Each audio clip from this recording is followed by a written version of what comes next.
retake, draft picks all the time, in the first slot and in the high slot.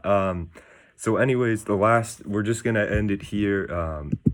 Looking at the Metropolitan Division right now. So we have the Devils, Rangers, Islanders, Blue Jackets, Hurricanes, Pens, Flyers, Caps. Obviously, who's in the division. We got the Caps right now, loaded team. Flyers obviously had a great season. Pens had a great season. Hurricanes, loaded team. Kind of underperformed, but got some more pieces. Blue Jackets, young and up and coming team. Islanders, always seem to put it together. With the great coach and Barry Trotz, kind of remind me of the Vegas Golden Knights, how they kind of have those, lines where it's, you don't really understand how they're good, but they are, and they don't have a very good goalie either. And then you got, Rangers, Devils, who are rebuilding but are really upcoming. What do you think is the future for this division, and do you think this will be the best division in hockey for the next 5-6 years? It sure looks like that. If at least not the Pens and Caps per se, but most of these teams in the Metropolitan have pretty young cores that can be maintained. I feel like with a rising cap, the salary cap might be absolutely fucked because of this whole revenue sharing thing. Mm-hmm. But if teams can maintain these young rosters in the Metropolitan Division, I think it will be the best division in the league by far for these upcoming seasons, for the near future. 100%. Yeah, I mean it's really remarkable when you look at this. I mean, New Jersey up and coming, they got to find their stride, but I mean they're going to be great in a few years. Rangers I think they had like 5 defensemen playing for like the 18U Team USA or something like that. I mean, they just got a bunch of great young defensemen. Got the two probably, the best two young goalies in the league.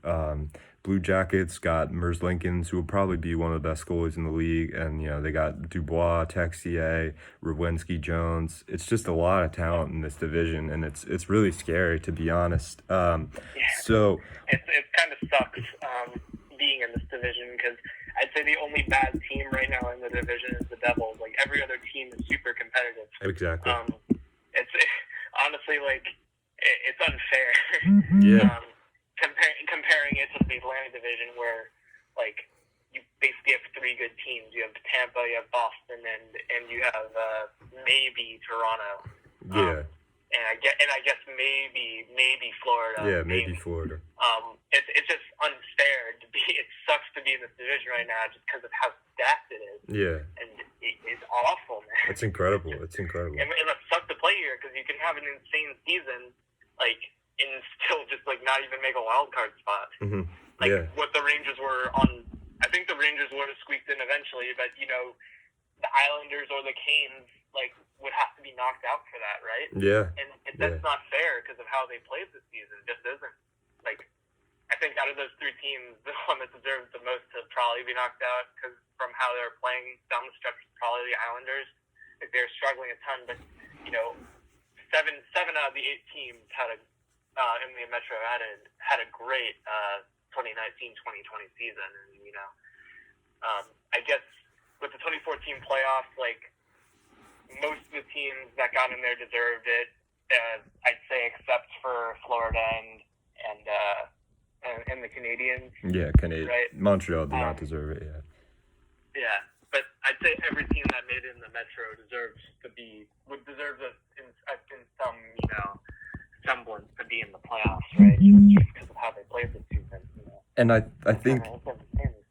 think it's so funny, because they needed the 12 team for the Metro because, the Rangers deserved to make it. They were in contention. Montreal wasn't, but you need 12 teams for that seeding. Meanwhile, we moved to the West, and, our 10 is the Wild, who were not in contention at all. Arizona and the Blackhawks, which are just complete reaches, so it shows kind of the disparity. And Winnipeg's number 9. The East and West. Yeah, it just shows the disparity. Yeah. But anyways, who do you like to come out of the West as our last question here? And I'm sure you're excited for the playoffs. But who do you like to come out of the West here? I would love to see Vegas make it, considering how they've been the last two seasons, and losing their coach and making a coaching change mid-season, hitting their stride and playing pretty decently down the stretch. Mm-hmm. I know a lot of people hate Vegas because they were quote unquote handed a winning team, handed an insane team. But basically, their team is made up of middle six guys. You didn't have a superstar on that team, and everyone going into that inaugural season where they went to the finals against the Caps thought they were going to be absolute garbage. Yeah. And to say hindsight's 2020, right? There are all these idiots on Instagram and all these forums saying oh, they were given a team, but no, they came together and kind of found that chemistry, and they turned into something great. Yeah, I mean, great players came out of that and developed into stars, and they added people like Pacioretty and Stasny and Stone. Mm-hmm. But you can't. These people saying that Vegas was just handed a team when everyone thought they were going to be awful, and they were handed middling guys. They were handed the rejects of exactly of all of the teams in the league. They were handed. You can't say that they were handed a winning team. Mm-hmm. No one expected it, and I felt like they're a very likable team, and I would really happy to see them succeed coming out of this. So I guess they're my West team. I'm not sure if they're a favorite, but it's a team that I want to see go far, and I think they're one of the favorites. Mm-hmm. Yeah, I mean, it's really interesting just when you look back at that team. I mean, their first line was Carlson, Riley Smith, and James Neal. I mean, that was their first line. And Carlson, it was more about McPhee drafting a great team. I mean, I guess you could say, one guy that was handed to them was Fleury, but still the Penguins had to choose to get rid of him. You know what I mean? They didn't just all right, here you take on Marc-Andre Fleury. They had to choose. They could have protected him, and instead they got rid of him. Same with the Caps. The Caps could have protected Nate Schmidt, but they chose to leave him up for grabs, and he got taken. But most of these guys, I mean, you look at Theodore, Nozick, Marchessault, these are prospects that the teams who had them just didn't want them. They were take them because we don't want them. And but also to tie it into the Rangers Canes series, I feel like Vegas might be pretty similar to the Canes in a way. Fleury has the thing that could be the downfall for Vegas at least could be their goaltending. Yeah. Fleury is a world-class goalie, but they don't have a backup. We were talking about, you need to have two solid goalies if you want to make a deep run. And over the 3 years now that Fleury's been on the Vegas Golden Knights, he's been played into the ground, including the deep playoff run in their first year. And he's had a pretty poor season this year despite Vegas' relative success. Yeah. So Fleury's going to need to find a playoff form for them to succeed. But I think he can find that gear. Yeah. I feel but they don't. Malcolm Subban's just not it. I think backup goalie. Didn't they trade Malcolm Subban? I think they traded Malcolm. Did they? Yeah, they traded Malcolm Subban. My bad. But as you forget, they still don't have a backup. Max, you forgot to mention, they did acquire Robin Leonard. So. Oh boy, yeah, that was really dumb. Whoops. Yeah. They're solid with Leonard. Yeah, that was really dumb. So. Whoops, completely slipped my mind. Yeah, never mind. You can scratch that entire tirade. Yeah. No, they did acquire. Yeah, my bad.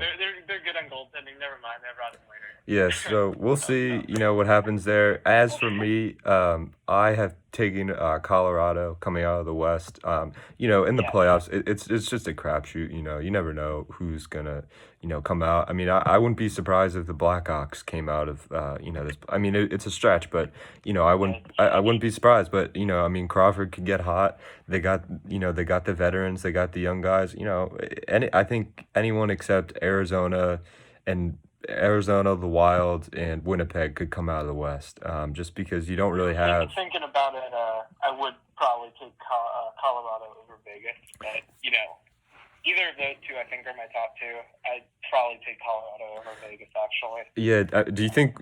About it. I mean, the decor for Colorado is scary in the next coming years. I mean, they traded Tyson Berry, but they got Makar, probably the best young defenseman, him or Quinn Hughes, in the league, and then they got Bowen Byram, upcoming #1 rated prospect.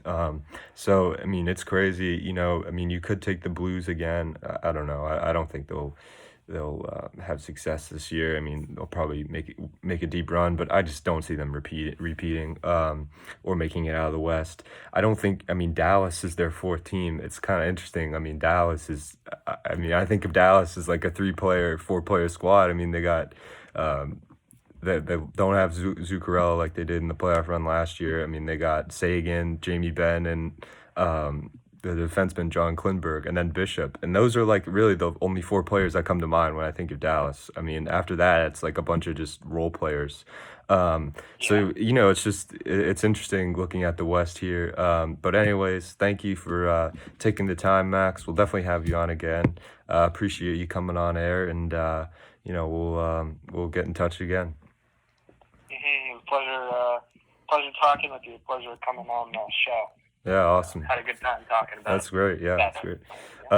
So we'll probably, I'll probably do another analysis video when these playoffs start. It's gonna be a while, till the playoffs start. I think it's not until like early August. So I'd love to talk post play-in rounds after the Rangers and Kings.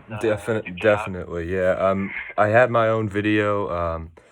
Picking the teams, but I think I'm honestly, you want to just do a video maybe later, just I'll probably just do another video just doing the all the play-in rounds, just to have analysis from somebody else. But anyways, thanks for coming on. I'll see you later. Yeah, see ya. Alrighty, see ya. Yeah. Of course.